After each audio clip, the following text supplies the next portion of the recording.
My name's Samantha. Currently, I live with my husband, Michael.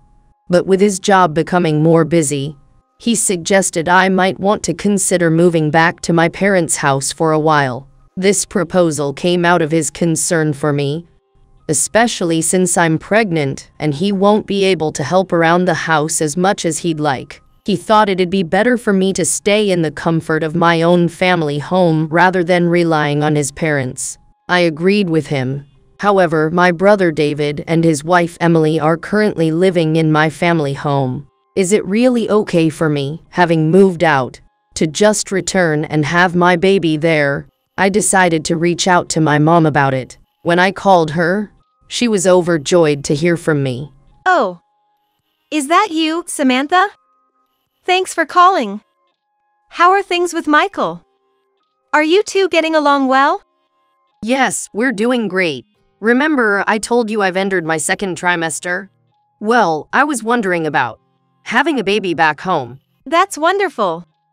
Before I finish my words, my mom eagerly gave her blessing. Really? Are you sure? I knew David and Emily were living there, and I thought we'd need to discuss things like room availability and Emily's feelings before making any decisions. I was surprised at how quickly my mom agreed. Are you sure it's okay? You know, David and Emily living there right now? I asked, worried about my brother and his wife. My mom laughed. Don't worry about it.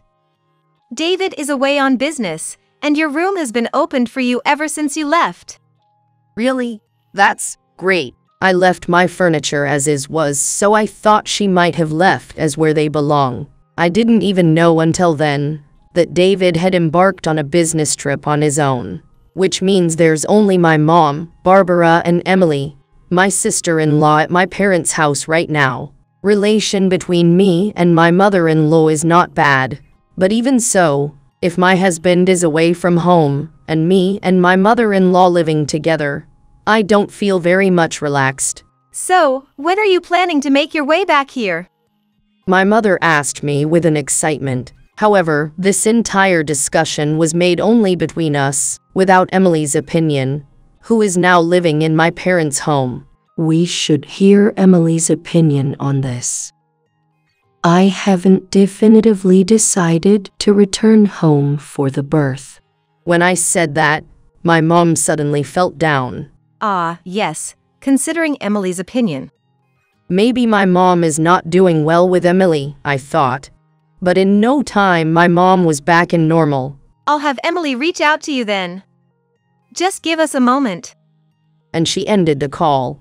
I contemplated reaching out to Emily myself, questioning whether there was any real need for my mother to mediate. However, given her tendency to take charge, she probably had already taken steps to discuss it with Emily. Shortly thereafter, a message from Emily landed on my phone.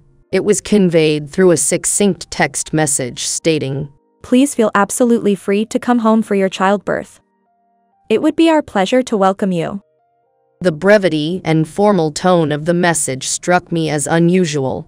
Typically, Emily and I share a quite close relationship, often engaging in long-winded conversations about various things of our lives, laughing and sharing stories whenever we connect. But this time, the message from Emily was just one sentence. Knowing Emily for her impeccable manners and thoughtful attention to others, not giving even a simple congratulatory message regarding my pregnancy felt peculiarly out of character for her. But I could hardly ask why she is different than usual. If there was nothing about it, it might lead her to discomfort. Upon deciding, I took it upon myself to have Michael reach out to Emily about her thoughts on me coming home for the childbirth. Emily, interestingly enough, is not only my brother David's wife, but also Michael's sister. Their paths crossed and intertwined through the marriage between Michael and me, leading them to form a bond, fall in love, and eventually marry. Michael and I didn't suspect they got together, but their marriage made us delighted. Therefore, if Emily had any reservations about my return, I was fully prepared to reconsider my plans, believing she might be more comfortable expressing her true feelings to her brother. However, the response that came back from Emily relayed through Michael, was unexpectedly concise and somewhat detached. It's okay. She can come home for the childbirth. This succinct reply left both Michael and me tilting our heads in confusion. It was uncharacteristically brief and lacked the warmth we were accustomed to from Emily.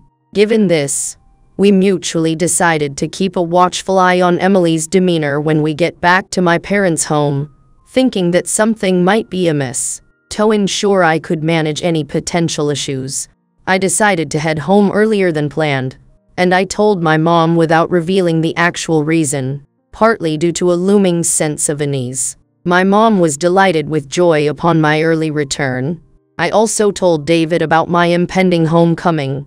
Despite him supposedly being away on business, his response was nonchalant and reassuring. If Emily's okay with it, then it's all good. It appeared that David didn't feel the weirdness Michael and I sensed. Upon my arrival, Emily was there to greet me, her presence filling in for my mother who was out. She told me that my mom went out to pick up my favorite cake from a local bakery. My mom told me to use my own room. Are you using David's room since he is out right now? Her reaction was fleeting, a brief flicker of hesitation that didn't go unnoticed. It made me wonder, was my question that unusual or difficult to answer? Emily swiftly shifted the conversation, urging me to check my room, which she claimed to have meticulously cleaned. The room's cleanliness surpassed my expectations. It didn't feel like it had been neglected since I went out. I couldn't help but shower Emily with praise, genuinely impressed by her efforts. This is amazing, Emily. Did you do all this cleaning yourself? It looks like a professional's work. I can only imagine the effort it took. Thank you so much. Her reaction to my compliments was one of utter surprise, as if such acknowledgement from me was completely unforeseen. Did I say something odd? I pondered, just as my mom made her way back, a box of cake in hand, signaling a momentary pause in our interaction. I'm home. Oh, Samantha, it's been since we last saw each other. Ever since Dad's passing and the completion of the memorial services, I've felt your absence deeply. I've missed you more than words can say, she said, her eyes shimmering with the joy of our reunion and a tinge of the solitude that had crept in during our time apart. The longing for the comforting embrace of family had been mutual. Life's been a whirlwind on my end too. Thanks for letting me return home and prepare for the arrival of my new beginning, I responded, the depth of my gratitude echoing in the space between us. As we ventured further into the heart of the home, stopping before the sanctuary of my old room, my mom, Barbara's expression shifted to one of concern. What? Was Emily's effort in tidying up not to your liking? I apologize. I had reminded her to ensure everything was in order, she voiced, her worry casting a shadow over the warm welcome. Emily's complexion paled, a visible sign of her distress at the thought of her work being underappreciated. Quickly, I interjected. No, that's not it at all. I was just expressing my thanks to Emily for her wonderful job. You wouldn't believe how she transformed the room. It was absolutely immaculate. Barbara, puzzled yet curious, tilted her head slightly, asking, Really? Was it truly that remarkable? Yet, without dwelling on it, she pivoted, her energy shifting towards celebration. Let's put that aside for now. Samantha, your return home is a cause for celebration. A welcome party is in order. And Emily, dear, don't just stand there. The kitchen awaits. With a gentle nudge, she made Emily go to the kitchen, her actions speaking volumes. It was in this moment, a realization struck me with the subtlety of a whisper yet the impact of a storm. My mom, Barbara, in her own way, was navigating the delicate dynamics of family. Her treatment of Emily, my brother's wife, tinged with the complexities of relationships shaped by time and expectations. With a sense of responsibility tugging at my heart, I offered, It's unfair for Emily to do all the evening's preparations alone. I'll lend a hand. Barbara, her reluctance momentarily visible, acquiesced with a soft, I suppose I can manage. and she didn't let me do it. It became clear that the household's rhythm was often dictated by Emily's efforts.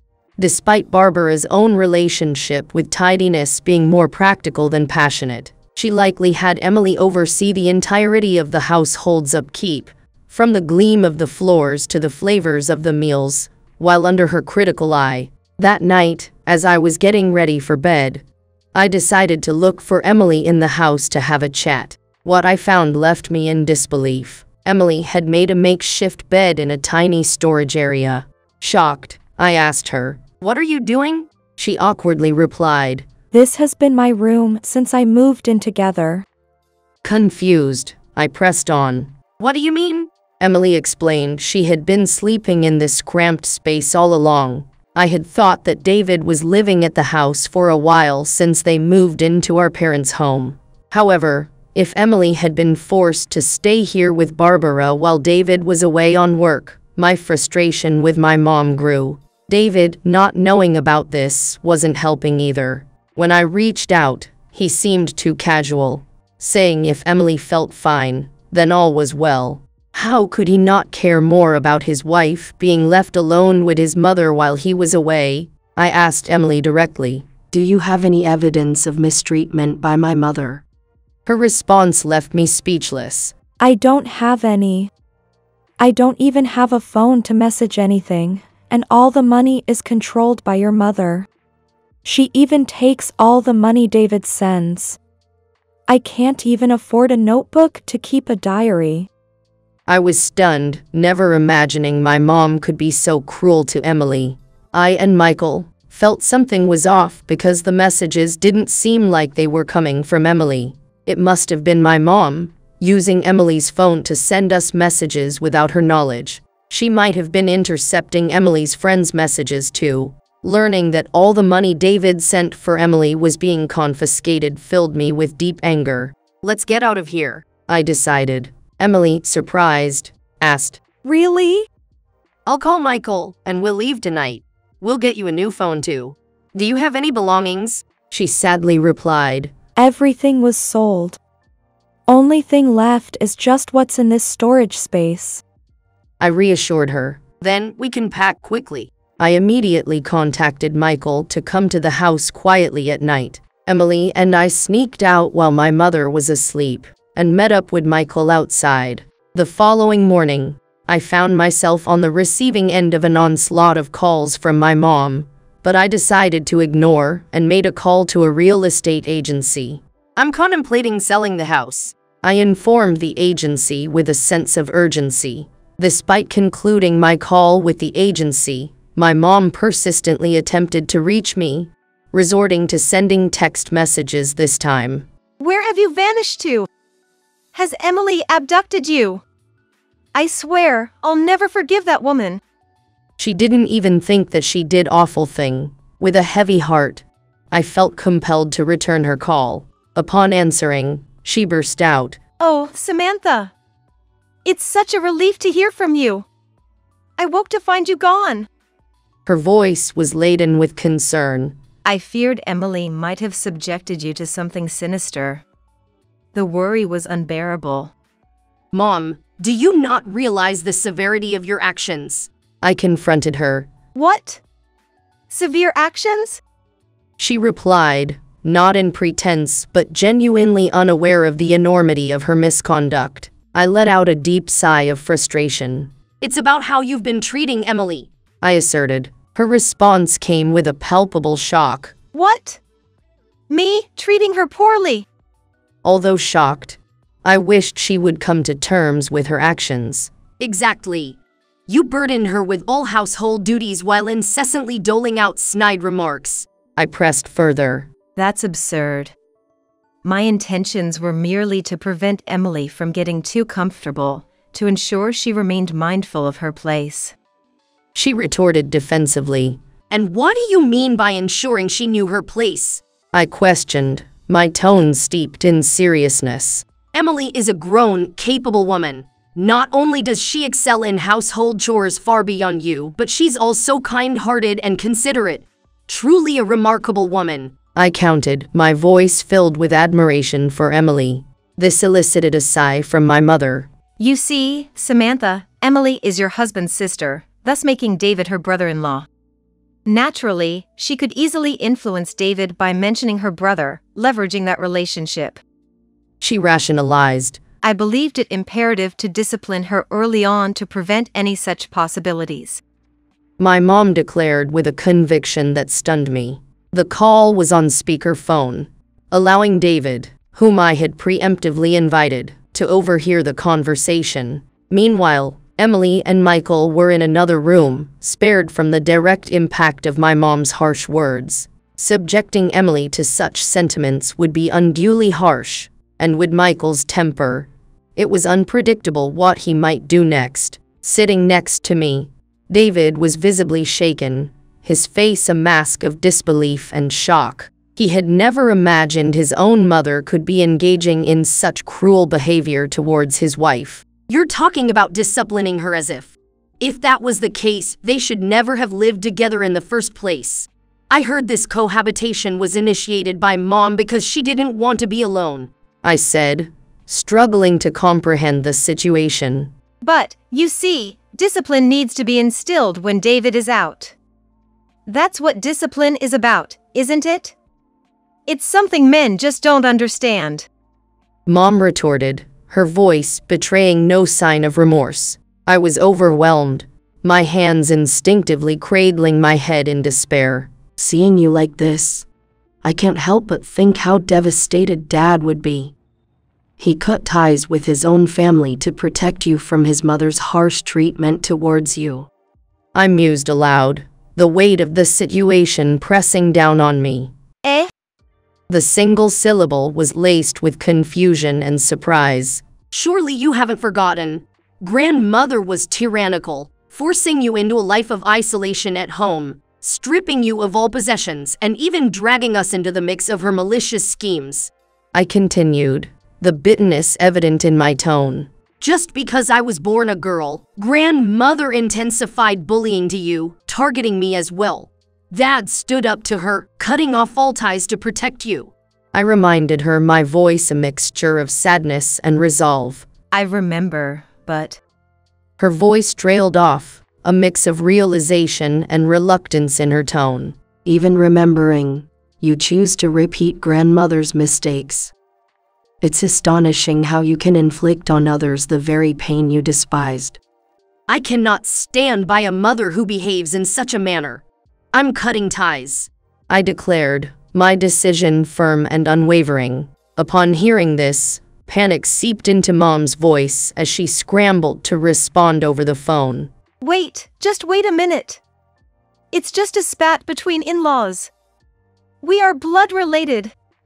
Between an unrelated daughter-in-law and your own mother, the choice should be clear, she pleaded, desperation creeping into her voice. I exchanged a knowing look with David, who was next to me. Then, David found his voice and spoke up. Mom, I've heard everything. Realizing that David was on the other end of the line, Mom's tone shifted. David! Oh, you were listening too! Everything I've done was for you. Please, I beg you, don't let Samantha cut ties with me. If she does, I won't even be able to see my grandchildren, she implored, fear and regret lacing her words. The fact that David had overheard the conversation meant he now knows of the bullying his wife had endured.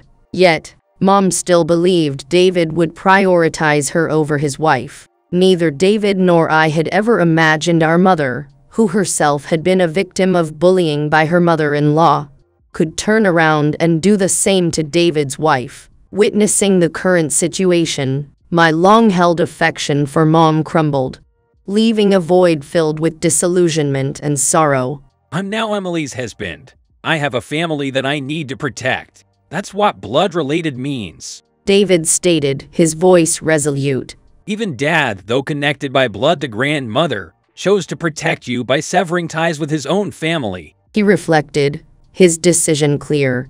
I, too, will cut ties with you to protect my wife, he declared, his commitment unwavering. Please, don't say that, she pleaded, her voice trembling with a mix of hope and desperation. trying to reach into our hearts from miles away. But I, feeling the weight of years of unresolved tensions, firmly interrupted her flow of words. You need to leave the house you're currently living in within a week, I declared, my voice steady yet heavy with the decision's gravity. I reminded her. You insisted on not wanting to part with that house. So after Dad passed away and I inherited it, I've been covering the maintenance costs to keep it just as it was. The silence that followed was thick with unspoken emotions. However, feeling a resolute need to finally put boundaries, I continued. I've decided to sever ties, and so the house will be sold. The shock in Barbara's voice was palpable as she responded. But where will I live if I don't have the house? David spoke up. You should have a good amount of money saved up from all the support money I've been sending that Emily ended up not getting. Use that to rent an apartment, and don't ever contact us again. With those words, he ended the call, leaving a silence that felt like the closing of a long, tumultuous chapter. Despite Barbara's stubborn refusal to leave, once we informed the police she was squatting illegally, she reluctantly left the house in tears, a sight that none of us wished upon anyone. Yet, the empathy we once had was now overshadowed by a need for closure. Fearing she'd simply sit in front of the house and cry forever, we reached out to her side of the family, who, after understanding the situation, agreed to take her in temporarily. But Barbara, true to her nature, stirred trouble there as well. She clashed with the young wife in the home, asserting, You need to be disciplined, or you'll get too haughty. Her actions culminated in her smashing the young woman's smartphone on the ground in a fit of anger. The act was known through the household, leading to her being expelled without a penny to her name. The money she had was taken as compensation for the smartphone, leaving her in a precarious position, left with no means to survive. The relatives, though reluctant, offered her a modest shelter, sternly warning her to keep her distance from the family.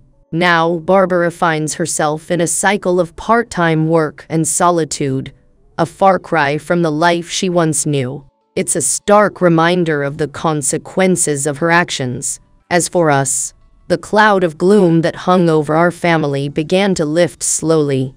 Emily's face started to brighten, and the birth of our child brought a new beginning, mending the frayed edges of our relationship. We made a pact to rely on each other more, feeling a renewed sense of connection. It's as if, through the storms, we've found a way back to each other, stronger and more united than before.